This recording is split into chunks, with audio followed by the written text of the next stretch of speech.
donc grand plaisir de tous ensemble de retrouver ici et de procéder à cette cérémonie, à cette séance de dédicace. Bonjour, je suis Nafissa Toudé Diouf, je suis une jeune auteure sénégalaise. Je publie depuis une dizaine d'années, mais j'écris depuis toujours, on peut dire, depuis que j'ai compris le sens un peu du monde et que j'ai un peu les outils d'écriture, le langage, etc. Je vis et je travaille à Dakar et ma passion, évidemment, c'est lire et écrire. Donc, depuis 2001, elle a publié, j'ai développé une dizaine d'ouvrages dans différents genres et styles littéraires. De la poésie, des nouvelles, des chroniques, des livres jeunesse. Un roman devrait paraître l'année prochaine et mon petit doigt me dit qu'un autre roman est en cours d'écriture. Fils 1 est né de la volonté d'un ami, directeur de publication d'un magazine économique, qui voulait avoir le regard de l'écrivain sur la société et notamment sur le monde de l'économie et de l'entreprise. C'est un challenge. Je voulais avoir l'œil de quelqu'un qui a une prise, quelqu'un qui connaît bien l'entreprise et la société. Donc c'est comme ça que ça a commencé.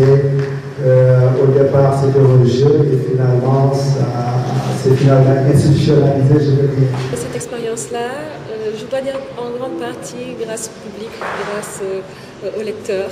C'est vraiment eux qui m'ont encouragé depuis le départ. Il y en a même qui me disaient, quand on achète le journal, c'est la première chose qu'on lit, c'est la chronique. Nous sommes impressionnés non seulement par la pertinence, mais la légèreté avec laquelle c'est écrit. C'est vrai que je parle parfois de sujets difficiles très souvent, de l'attitude africaine sur beaucoup de choses, le poste de travail, dans la vie, mais de façon humoristique et sans stigmatiser les choses.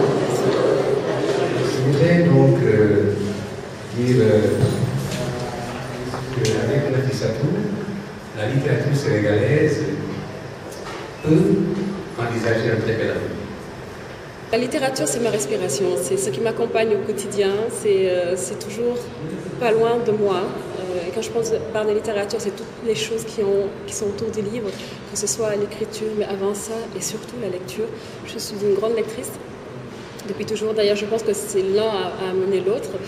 Et pour moi, c'est réellement quelque chose qui m'accompagne au quotidien. Les mots m'accompagnent au quotidien, que ce soit dans un travail d'écriture, un travail de production, ou alors en faisant toute autre chose. Je peux être dans une réunion tout à fait sérieuse et de griffonner des textes ou des poésies qui n'ont rien à voir, parce que c'est quelque chose d'impérieux et qui s'impose à soi. Le mot en français que j'aime le plus, c'est libellule. D'abord parce que je trouve que c'est un joli mot avec une jolie allitération L qui est une lettre pas latine mais à la fois très douce, et aussi parce que ça renvoie à cet insecte-là qui à la fois a cette fragilité et cette grâce et surtout cette liberté de voler dans le ciel. L'écriture c'est quelque chose d'impérieux, en tout cas l'inspiration c'est quelque chose d'impérieux. Quand ça vient tout de suite. Il faut les mots, l'idée, le sentiment qu'on a et l'émotion qu'on a à ce moment-là. Je vous ai dit que ça m'arrive d'écrire en réunion, ça m'arrive d'écrire alors que je dors, c'est-à-dire que je me réveille, je prends mon carnet sur ma table de chevet, j'écris, je me rendors, parce que sinon c'est très fragile, ça part. Et en même temps, quand je peux m'asseoir, m'installer et écrire réellement, j'aime bien effectivement avoir de la musique douce, j'aime bien avoir une petite bougie parfumée à côté de moi, j'aime bien avoir un petit thé, des petits gâteaux, enfin, des choses qui agrémentent ce moment-là, parce que pour moi ça décuple le plaisir. C'est déjà un plaisir d'écrire et ensuite un plaisir d'avoir ces senteurs, cette lumière, etc. Pour moi, une librairie, c'est ce qu'une confiserie est à un enfant. On a tous été enfants, on adorait aller acheter des bonbons. Pour moi, aller dans une librairie, c'est ça. C'est partir dans un lieu où on se donne du plaisir.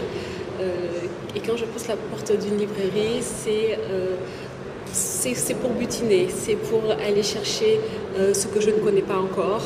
Je remercie la plume, l'œil, l'engagement et le talent de l'institut pour faire ce très bel travail.